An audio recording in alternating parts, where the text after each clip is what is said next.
тәуелсіздік жақсы өмір сүретіні, бақытты екенін білдіреді. Independence.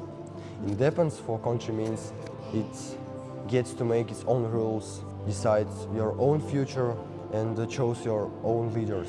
It's like finally getting your own room after sharing with a very noisy sibling. For every country, for every people, it's very important and meaningful. Независимость Казахстана – это когда Казахстан стал свободным. У Казахстана появились герб, валюта, гимн и все другое. Независимость – это свобода для нашей страны принимать решения и решать проблемы. А также я считаю, что одна из частей независимости нашей страны – это доступ к бесплатному образованию. Менің ойымша тәуелсіздік ол біздің бақытымыз және біздің ата-бабаларымыздан келе жатқан керемет дүние деп ойлаймын. Independence is being free like a bird. It means I can dream big and nobody says you can't.